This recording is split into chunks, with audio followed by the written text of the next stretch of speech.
नमस्कारः, नमो नमः। आज पुनः उपस्थित हैं हम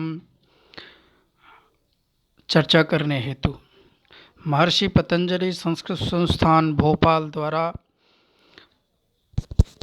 संचालित पाठ्यक्रम संस्कृत भाषा परिचय, जो कि पूर्व मध्यमा प्रथम वर्ष के लिए चल रहा है, जिसका द्वितीय प्रश्न पत्र संस्कृत भाषा परिचय है, जिसका कोड 502, जिस पर हम चर्चा कर रहे हैं वह विषय था संस्कृत शब्द परिचय। संस्कृत शब्द परिचय में हमने अभी इसके पूर्व 2 वीडियो आप सब तक पहुंचाए हैं, जिनमें हमने स्वर, अक्षर और अयोगवाह के बारे में चर्चा की। तो आइए देखते हैं इस पाठ्यक्रम में संस्कृत भाषा परिचय है, जो पाठ्यक्रम है 5 भागों में विभाजित किया गया है। संस्कृत शब्द परिचय, ध्वनि विचार, शब्द विचार, पद विचार और वाक्य विचार। पाँचों 20-20 नंबर के हमारे प्रश्न पत्र में आते हैं, जिसमें हम संस्कृत शब्द परिचय पर ही 3 वीडियो डाल रहे हैं आपके लिए, और निश्चित रूप से इसमें से आप 20 के 20 नंबर प्राप्त करेंगे यदि आप ध्यानपूर्वक इन वीडियो का अध्ययन करेंगे। तो संदर्भ ग्रंथों को लेकर के, जो कि पाणिनि शिक्षा अध्यायी, अष्टाध्यायी, पाणिनि शिक्षा अष्टाध्यायी, ऋग्वेद प्रतिसाख्यम आदि ये जो ग्रंथ हैं आप पूर्व से भी विदित हैं, इनका सहयोग लेकर के इन वीडियो को बनाया जा रहा है, और आप भी इनका विशेष अध्ययन करें। तो संस्कृत शब्द परिचय है जो हमारा मुख्य विषय है, जिस पर हमने पूर्व में चर्चा की थी। तो अक्षरों के सबसे छोटी इकाई अक्षरों के बारे में जाने थे, फिर वो अक्षर कितने होते हैं और उनके अक्षरों का विभाग जो किया गया था। तो स्वराः द्वाविंशति, जो 22 स्वर हैं उनके बारे में हमने चर्चा की। इसके बाद हमने अयोगवाह जो हैं उनके बारे में चर्चा की थी। 4 अयोगवाह, अनुस्वार, विसर्ग, जीवा, मौली, उपधमानी, इनके विषय में चर्चा की। आज के वीडियो में हम व्यंजनों के बारे में चर्चा करेंगे। व्यंजनानि, व्यंजन कितने होते हैं, व्यंजनानि कति विधानि, यह वीडियो का तीसरा भाग है। तो व्यंजनों के बारे में चर्चा करेंगे, जिसको संस्कृत में हल भी कहते हैं। स्वरों को अच और व्यंजनों को हल कहते हैं। तो संस्कृत शब्द परिचय के तीसरे भाग में आइए हम सब प्रवेश करते हैं। तो पहला होगा व्यंजनानि। तो पूर्व में हमने जैसे देखा ही कि व्यंजन कितने होते हैं, तो आपने देखा ही 33, 33, उन पर हम आज चर्चा करेंगे। तो वो 33 कौन कौन से हैं, कैसे प्रकार हैं, उन पर आप भेद पर करेंगे।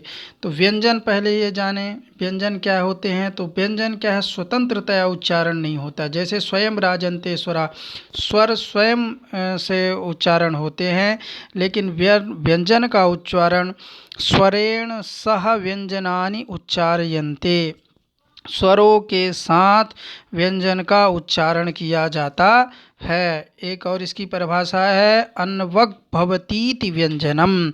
आप इसे लिख सकते हैं, अन्वग भवतीति व्यंजनम। अन्वग है ना, किम नाम व्यंजनम यदि आता है तो अन्वग भवतीति व्यंजनम, अर्थात जिसका उच्चारण स्वरों के साथ किया जाता है, नहीं तो वह पूर्ण नहीं कहलाता है। अर्थात उसका उच्चारण केवल हम का अगर कहना है तो अस्वाभाविक आएगा। देखिए का, आप आ ना आने पाए ऐसा उच्चारण करिए, नहीं होगा, आ आएगा ही,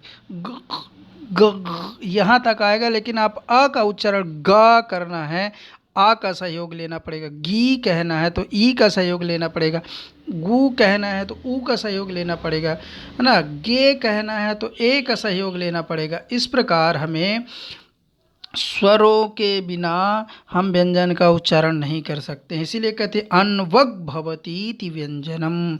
इसको 2-3 बार सुन लें और लिख भी लें, अन्वग भवतीति व्यंजनम। किम नाम व्यंजनम, तो आप सीधे लिख दीजिए अन्वग भवतीति व्यंजनम। क्या लिखेंगे, अन्वग भवतीति व्यंजनम। अब यह कितने प्रकार के होते हैं, तो व्यंजनों का 2 प्रकार से विभाजन यहाँ पे किए हैं। पहला वर्गीय व्यंजन और दूसरा अवर्गीय वर्गीय व्यंजनानि।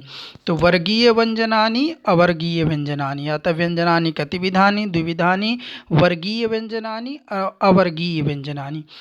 तो देखिए वर्गीय जो व्यंजन हैं, वर्ग जिनका बनाया गया है, समूह जिनका बना हुआ है ना, तो वर्गीय व्यंजन ऐसा 5 समूह बनाया गया है, जिसको हम सरल में कु, चु, टू, तू, पू, अर्थात कु अर्थात क वर्ग, चु अर्थात च वर्ग, टू अर्थात ट वर्ग, तू अर्थात त वर्ग, पू अर्थात प वर्ग। कु, चु, टू, तू, पू, ऐसा हम कहते हैं। ठीक है। तो क वर्ग में 5 अक्षर होते हैं, हर वर्ग में 5 अक्षर।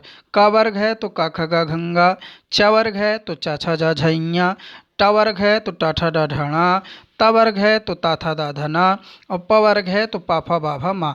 देखिए हमने हर व्यंजन के नीचे हलंत लगाया हुआ है, क्योंकि अनवग है उसका। लिखित में हमने आपको दिखाने के लिए कि इसका यदि उच्चारण करना है तो आ का सहयोग लेना ही पड़ेगा, ई का सहयोग लेना ही पड़ेगा, लेकिन लिखित में हम ऐसे लिखे हैं। ठीक है। अब अवर्गीय व्यंजन जो हैं वो 8 है। तो देखिए 5 वर्ग हैं, पांचों वर्गों में 5-5 अक्षर हैं, तो 5 गुणे 5 ने 25। तो वर्गीय व्यंजन कितने हुए? 25। वर्गीय व्यंजनानि कति? तो वर्गीय व्यंजनानि पंच, है ना। कति वर्गा है तो पंचवर्गा। इस पे अवर्गीय व्यंजन देखेंगे। तो इसके बाद या, रा, लावा, ये अवर्गीय व्यंजन है। इनकी एक और संज्ञा है अंतस्थ संज्ञा, है ना। इनको अंतस्थ भी कहा जाता है। किसको किसको? तो या, रा, लावा, है ना। किसको किसको अंतस्थ कहा जाता है? अंतस्था के, तो या, रा, लावा अंतस्था। इसी को हम यणो अंतस्था, आपने व्याकरण में पढ़ा होगा, यण प्रत्याहार, या, वा, रा, ला। फिर शल ऊष्माण, ऊष्म संज्ञक जो है ऊष्माण भी कहते हैं। तो स, श, सा, हा, स, श, सा, हा, ये जो 4 हैं ये ऊष्म संज्ञक हैं, और ये दोनों अंतस्थ और ऊष्माण अवर्गीय व्यंजन हैं। कैसे व्यंजन हैं? अवर्गीय। तो 8 अवर्गीय व्यंजन हो गए और 25 वर्गीय व्यंजन हो गए। तो इस प्रकार 25, 26, 27, 28, 29, 30, 31, 32, 33, 33, 63 अर्थात 33 व्यंजनों के बारे में हमने चर्चा की। अब इनके भी कुछ और भेद हैं, अर्थात इनके बारे में भी और कुछ चर्चाएं हैं, है ना। तो कथन सौलभ्यार्थम, उच्चारण की दृष्टि से, किसके दृष्टि से? उच्चारण की दृष्टि से इनको और विभाजित किया गया है। तो मृदु व्यंजनानि और कर्कश व्यंजनानि। मृदु अर्थात कोमल और कर्कश अर्थात कर्कश, आप जानते ही हैं। तो मृदु व्यंजन है और कर्कश व्यंजन है। तो कौन कौन से मृदु व्यंजन है और कौन कौन से कर्कश व्यंजन है? देखिए एक सरल तरीका है मृदु व्यंजन जानने के लिए, कि वर्ग के जैसे 5 अक्षर होते हैं, जैसे का, खा, गा, घ, ङ, तो आप तीसरे से शुरू करिए। गा, घ, अंगा, जा, झा, ञ, ड, ढ, ड़, द, ध, न, ब, भ, म, अर्थात वर्ग का तीसरा, चौथा और 5वां अक्षर जो है वह मृदु व्यंजन कहलाएगा। क्या एक बार लिख भी सकते हैं, नोट भी कर सकते हैं कि वर्ग का तीसरा, चौथा और 5वां अक्षर, 5वां व्यंजन, है ना, मृदु व्यंजन कहलाएगा। और वर्ग का पहला और दूसरा जो है कर्कश व्यंजन कहलाएगा। का, ख, च, छ, ट, ठ, त, थ, है ना। ऐसा ये कर्कश व्यंजन है। तो मृदु व्यंजन और कर्कश व्यंजन। ठीक है। तो पुनः एक बार देखिए, हमने जैसा चर्चा किया था कि व्यंजन अनवग होते हैं, उनकी स्वयं से वह उच्चारित नहीं होते हैं, उनके स्वयं कहना चाहिए वाणी नहीं है, उसको स्वर के साथ मिलाना पड़ेगा, तब कहीं जाके हम व्यंजनों का उच्चारण कर सकते हैं। तो एक प्रश्न मैं आपको जो दे रहा हूँ वह यह है, आप नोट करके रखिए कि किम नाम व्यंजनम, तो अनवग भवतीति व्यंजनम।